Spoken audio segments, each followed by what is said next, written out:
Halo semuanya, kembali lagi dengan saya Rara Safira Putri. Di sini saya akan membahas tentang polarisasi politik di Indonesia.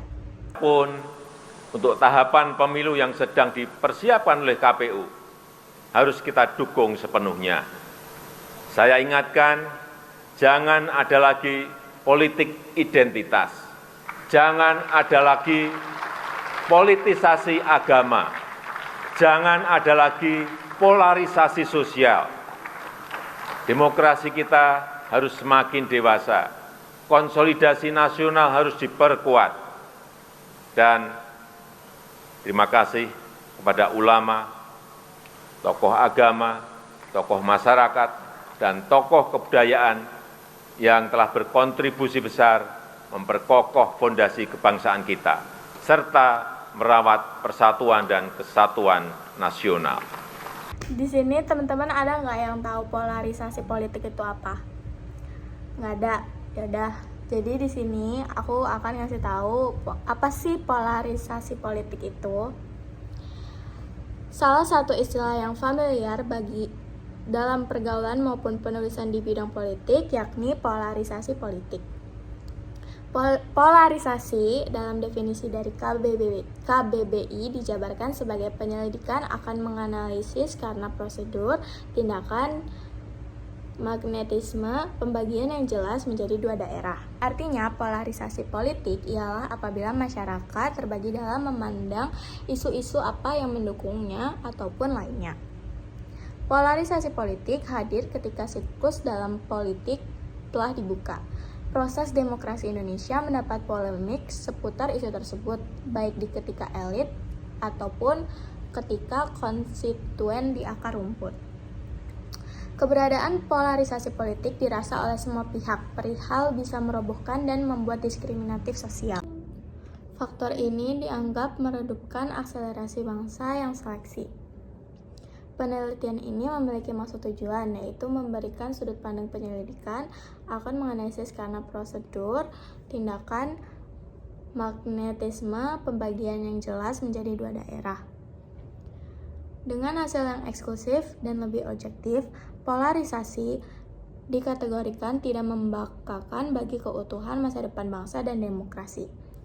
Hal conclusion polarity merupakan proses demokratisasi dengan paradigma pluralistik sebagai hak alas. Syaratan bervariasi tidaklah lain dari ide, gagasan, ideologi, kebijakan, dan teori politik yang berlainan. Polarisasi tidak lebih dari tahap terintegrasi dari proses demokratisasi defined pada era paradigma heterogen, jauh gagasan, ideologi, keputusan, dan bentuk teori politik unik. Polarisasi politik mengacu pada masyarakat sebagai implikasi keragaman pilihan politik diabolikal. Dalam perpecahan itu muncul rasa tidak percaya diri dan kebencian yang mana dalam kondisi kebencian itu tersusun. Polarisasi itu tidak hanya dialami oleh Indonesia, tetapi dialami juga oleh negara lain.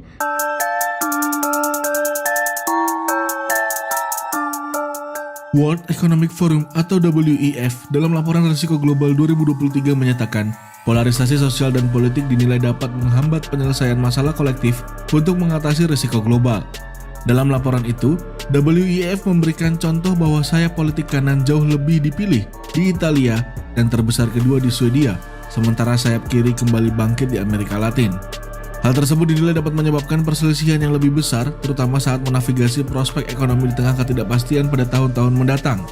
Adapun, pemilihan nasional akan berlangsung di beberapa negara G20 dalam 2 tahun ke depan, termasuk Amerika Serikat, Afrika Selatan, Turki, Argentina, Meksiko, termasuk Indonesia.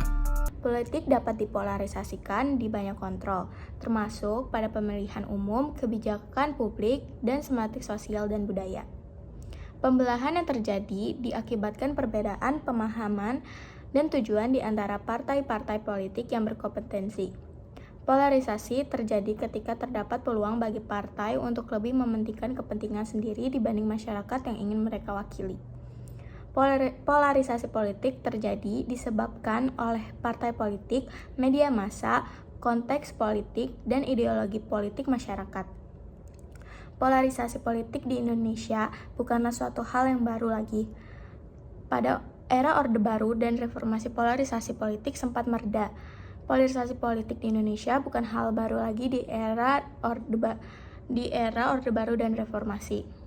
Polarisasi politik yang semakin reda dan tidak lagi dominan terjadi lagi pada tahun 2014 hingga tahun 2019.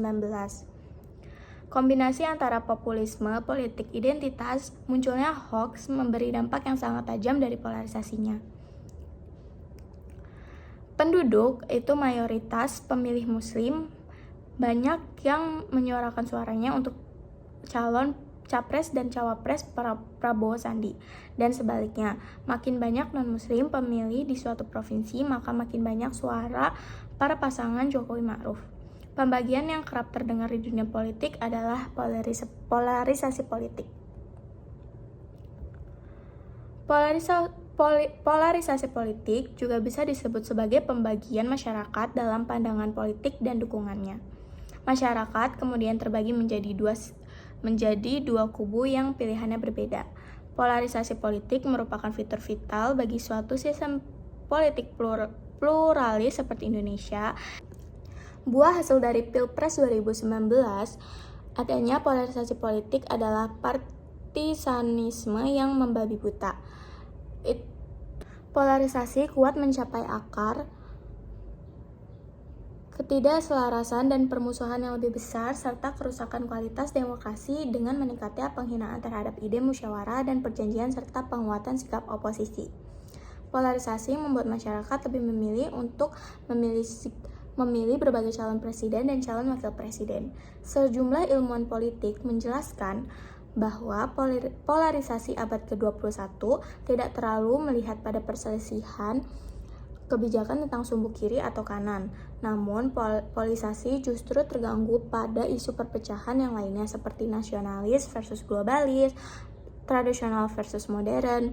Polarisasi juga dihubungkan dengan proses politisasi. Polarisasi politik adalah kondisi terjadi apabila rakyat telah menciptakan dua kelompok yang saling bertentangan baik dalam ketentuan, pemilihan, sudut pandang, keyakinan yang mereka ambil dalam pemilihan masyarakat. Ini didasari oleh dua pendukung yang memiliki perbedaan dan fantasi tinggi terhadap pilihannya. Polarisasi politik akan mudah terjadi jika pendukung menghadapi perbedaan prinsip suatu kelompok dengan kelompok yang lain. Kelompok satu menganggap bahwa prinsip dan ideologi kelompok yang lain cenderung salah di pikiran oleh pendukung kelompok satu, sehingga kelompok kedua akan menganggap kelompok satu itu sifatnya cenderung salah dan sangat tidak sesuai dengan salah kaprah pikiran mereka. Dengan mudahnya, masyarakat terbawa oleh isu-isu yang beredar, mereka makna polarisasi politik akan terjadi. Dengan masyarakat bisa memilih isu yang beredar dan tidak terlalu fanatik, tentu merupakan salah satu upaya mencegah polarisasi politik di Indonesia. Polarisasi politik terjadi setiap kali kontes politik dimulai dan proses demokratisasi di Indonesia mengalami perdebatan seputar isu ini. Hal ini tidak hanya terjadi di tingkat elit, tetapi merusak konstituen reguler di luar ruangan. Kekhawatiran polarisasi oleh orang-orang adalah bahwa itu tampak progresif dan mengarah kepada paham yang memecah belah dan membangun sebuah tingkat segregasi di masyarakat, yang oleh sebagian dianggap sebagai momok ekstensi pada perkembangan bangsa yang majemuk. Pengalaman Pilpres pada masa lalu menjadi perhatian bagi kita bahwa walaupun kita adalah penjaga demokrasi, kita ini seharusnya menghasilkan pemimpin yang kredibel. Tetapi melalui proses suksesi yang agung ini, paling tidak polarisasi adalah salah satu harga yang harus dibayarkan di dalam perpolitikan demokratis yang telah kita jalankan. Beda halnya dengan negara dalam konteks monarki absolut dan otoriter. Peluang pandangan politik yang berbeda dengan simpul-simpul arus kuat kekuasaan tak boleh ada. Seharusnya dalam mengulas fenomena politik nasional, polarisasi politik ini selalu diingatkan bahwa ada atau politik identitas yang belum benar-benar menjadikan kapital dalam deretan nilai budaya kepesantrenan. Padahal sebelumnya polarisasi sepanjang sejarah politik Indonesia kontemporer ini banyak terjadi. Salah satunya adalah model pemilihan langsung. Itu saja yang bisa dapat saya sampaikan pada penjelasan materi polarisasi politik di Indonesia hari ini. Kurang lebihnya mohon maaf. Wassalamualaikum warahmatullahi wabarakatuh.